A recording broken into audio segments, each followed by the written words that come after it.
ठीक है। नमस्कार, आप देख रहे हैं द वायरल न्यूज़ और मैं इरम काज़मी। आज हम आए हुए हैं नोएडा सेक्टर 63, जिसे इलेक्ट्रॉनिक सिटी बोला जाता है नोएडा का। आप जब इसे बाहर से देखेंगे तो ये इतना ही खूबसूरत और इतना स्वच्छ बनाया गया हुआ है, लेकिन जैसे ही आप इसके अंदर में आएंगे तो आपको इसकी हकीकत पता चलेगी। मैं आपको दिखाता हूँ कि ये देख लीजिए, इसे हिंगल नदी बोलती है। ये हिंगल नदी है, हिंडन, ये हिंडन नदी है, आप देख लीजिए।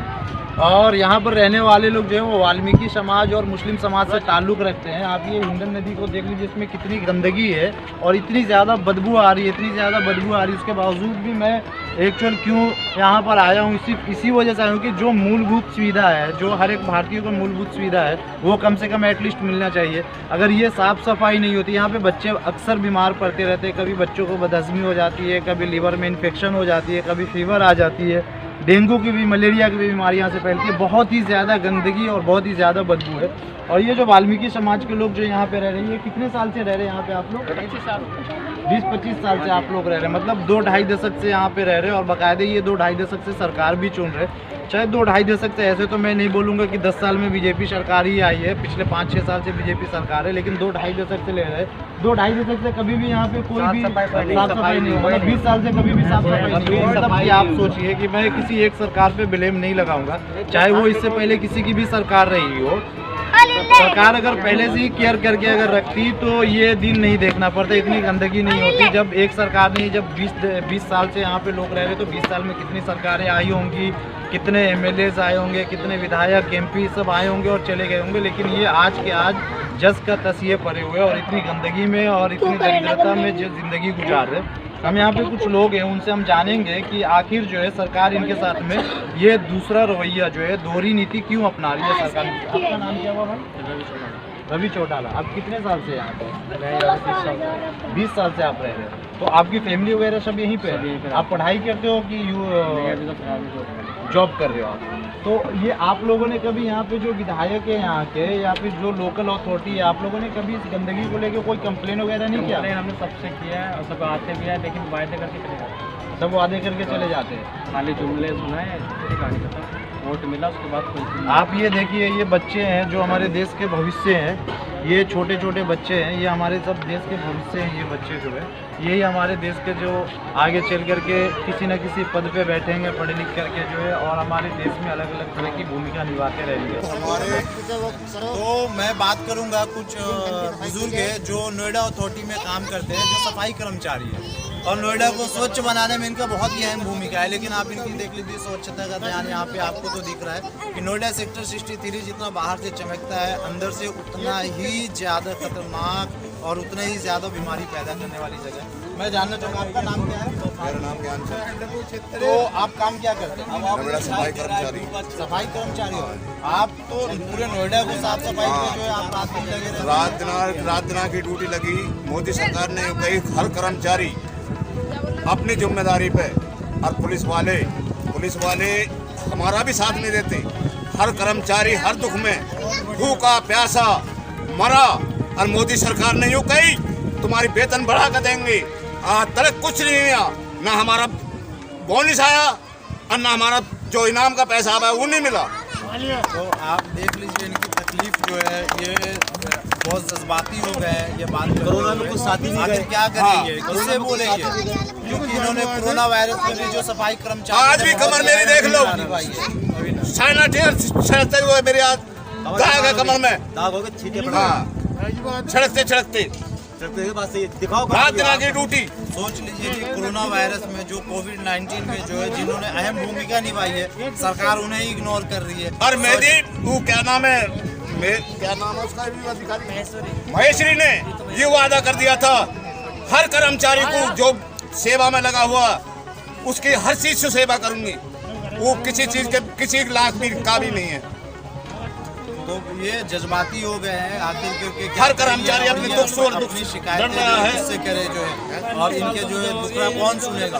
सरकार को चाहिए कि इन्हें इग्नोर नहीं करे, इन्हें ध्यान दे, क्योंकि इन्होंने कोरोना वायरस में कोविड-19 में इन्होंने कोविड-19 से बचने के लिए, कोरोना वायरस से बचने के लिए, भारत को बचाने के लिए जो हमारे भारत के जो सफाई कर्मचारी है, जो वाल्मीकि समाज के लोग हैं, इन्होंने बहुत ही अहम भूमिका निभाई है और सरकार का इस तरह से उन्हें इग्नोर करना इन्हें पसंद नहीं है एकदम। और ये बहुत ही तकलीफ में सरकार को चाहिए कि इनकी जो भी दुविधा है उस दुविधा को जल्द से जल्द सरकार जो है उसको संज्ञान में ले। संज्ञान में मैं माननीय मुख्यमंत्री योगी आदित्यनाथ से गुजारिश करूँगा कि ये सफाई जो है, ये जो गंदगी है, इस गंदगी को जल्द से जल्द संज्ञान में ले और संज्ञान में लेकर के इस एटलीस्ट इस गंदगी की सफाई करवाए। ये देखिए, ये जो छठी मैया का घाट है, यहाँ पे जो छठ की पूजा करने के लिए सब आते हैं, लेकिन आप देख लीजिए कि इसकी क्या हालत है। क्या नाम क्या हुआ बेटा आपका? मेरा ध्रुव है। ध्रुव, आप कौन सी क्लास में पढ़ते हो बेटा? फर्स्ट क्लास में पढ़ते हो। तो आपको ये गंदगी देख के कैसा लगता है बेटा? यहाँ पे ये सब देख करके कैसा फील होता है? बहुत गंदा फील होता है। तो आप क्या बोलना चाहेंगे हमारे माननीय प्रधानमंत्री से और माननीय योगी आदित्यनाथ जो हमारे उत्तर प्रदेश के मुख्यमंत्री, उनसे क्या बोलना चाहेंगे यहाँ के लिए? सफाई करवाओ। सफाई करवाए यहाँ पे आपको सफाई चाहिए। हाँ। तो आपको जो पढ़ने में यहाँ पे मन लगता है, पढ़ाई वगैरह करते हो तो मन लगता है?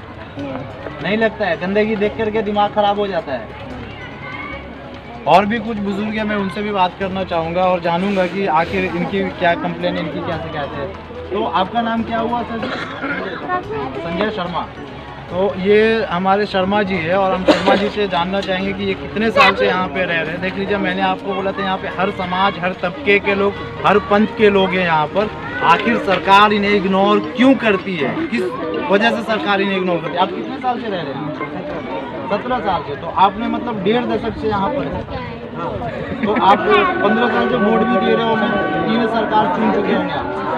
अच्छा, तो कभी आप लोगों ने विधायक को या जो यहाँ के सांसद उन्हें कभी कंप्लेन नहीं किया इस जगह की सफाई को लेकर के? आप लोगों कंप्लेन वगैरह आप लोगों ने नहीं किया?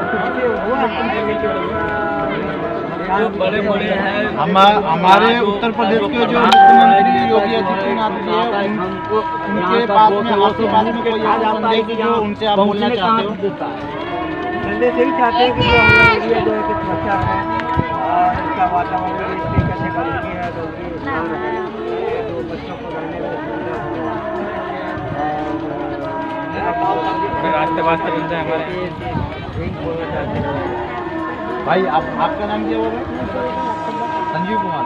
तो भाई आप क्या करते हो?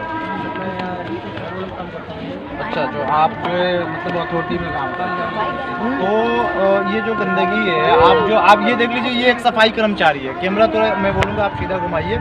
ये हमारे सफाई कर्मचारी है जो हमारे जो नोएडा को स्वच्छ बनाते हैं और सफाई करने में जो सफाई कर्मचारियों की बहुत ही अहम भूमिका होती है। ये नोएडा की रोड जो चमकती हुई दिखती है, आखिर ये इन्हीं लोगों की वजह से दिखती है, क्योंकि ये जो सुबह उठ करके जो है और अपने घर से निकल जाते हैं और दूसरों के इलाकों को साफ करके आते हैं, लेकिन इनका खुद का इलाका जो है इतनी गंदगी से भरा हुआ है। मैं इनसे पूछूंगा कि इन्हें कैसा महसूस होता है जब ये दूसरे के इलाके को साफ करते हैं लेकिन खुद का इलाका इतनी गंदगी से भरा हुआ है।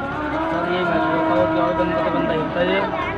आप लोगों ने कभी विधायक से या सांसद से सर सब आते हैं, सब कह के चले जाते हैं, जब वोट मांगने के टाइम पे आते हैं और क्या करते हैं, तो दोबारा फिर आके देखते नहीं है इधर को क्या कुछ हो रहा है या नहीं हो रहा। आप देख लीजिए कि एक सफाई कर्मचारी है जो पूरे हमारे भारत को स्वच्छ बनाने में इनकी बहुत ही अहम भूमिका होती है, उसके बावजूद भी उनके साथ में ये हाल है। भाई आपका नाम क्या हुआ? मेरा नाम आकाश कुमार जी। आप किधर से हो? अच्छा, 4 से। आप कितने साल से यहाँ पे रह रहे हैं? मैं यहाँ पे 15 साल से रह रहे हो। तो ये जो है ये सफाई वगैरह जो है, इस पर आप लोगों ने कभी कंप्लेन वगैरह नहीं किया था? पहचाना मुझे पहचाना महेश शर्मा, डॉक्टर महेश शर्मा जो हमारे छठ पूजा पे भी आते हैं, वो काफ़ी वादे करके जाते हैं नाली के लिए, खड़ंजे के लिए, छठ पूजा घाट के लिए, वो वादे पूरे नहीं करते। तो मतलब आप लोगों ने प्रधानमंत्री से भी कंप्लेन किया यहाँ के लिए? सबके लिए यहाँ पे सबने किया है, लेकिन सबने किया। कौन सुन रहा है यहाँ किसी की? तो यहाँ पे कोई किसी की सुनता नहीं है। आखिर क्या ऐसी बात है और क्या ऐसी वजह है कि सरकार जो है इन्हें इग्नोर करती है और ये इतनी गंदगी में ज़िंदगी गुजार रहे हैं? मैं आप थोड़ा सा हमारे साथ में आइए, कैमरामैन की मैं आपको दिखाता हूँ। यहाँ पे जो लोगों का जो रोज़मर्रा जो ज़िंदगी गुजारने का जो उनका जो डेली के मजदूर है, ये मतलब बेसिक मजदूर है। हर दिन जो है कुआं खोदो, हर दिन पानी पियो। ऐसे नहीं कि ये काफ़ी पैसे वाले लोग हैं या फिर जो है मिडिल क्लास के लोग हैं या इनके पास में इतना पैसा है कि जो है ये अपने साफ़ सफाई का जो है खुद ही ध्यान रखें। तो कुल मिलाकर बात ये है कि यहाँ पे जो लोगों की जो सबसे बड़ी परेशानी है वो यही है कि यहाँ पर साफ़ सफाई नहीं है। स्वच्छता के नाम पे यहाँ पे कुछ कुछ भी नहीं है, ना ही तो डस्टबिन है, ना ही कूड़ा डालने का है। और जबकि यहाँ पे रहने वाले लोग आधे से ज़्यादा जो सफाई कर्मचारी हैं, जो कि हमारे पूरे नोएडा को, उत्तर प्रदेश को, भारत को स्वच्छ बनाने में अपनी रात दिन एक कर देते हैं और स्वच्छ बनाने के लिए बहुत ही अहम भूमिका है इनकी। उसके बावजूद भी जो है इनके रहने वाले इलाकों में किसी भी तरह की कोई स्वच्छता नहीं है। आखिर क्यों नहीं है? क्या सरकार इन्हें इग्नोर करती है? या सरकार को एटलीस्ट यहाँ पे चाहिए कि यहाँ पर कूड़ेदान बनाए, यहाँ पर जो है टॉयलेट बनाए और यहाँ पे ताकि ये हमारे छोटे छोटे बच्चे जो ये सारे हमारे देश के भविष्य है, ये हमारे सारे देश के भविष्य है। अब इनके साथ में ऐसी खिलवाड़ हो रही है, इनकी फ्यूचर्स के साथ में, इनके हेल्थ के साथ में, इनके सेहत के साथ में बहुत ही बड़ी खिलवाड़ हो रही है। सरकार को चाहिए कि इन्हें इग्नोर नहीं करे और इन्हें सरकार जो है सबसे पहले जो है इनके जो न्यूट्रिशन है और जो इनके जो एजुकेशन है इसके ऊपर में सरकार ध्यान दे, क्योंकि कहीं ना कहीं ये वही लोग हैं जो आगे चल के हमारे देश में अलग अलग पदों पर बैठ करके अपनी भूमिका निभाते रहेंगे। आप देख रहे थे द वायरल न्यूज़, मैं इरम काज़मी, कैमरामैन जीतू जाटो के साथ।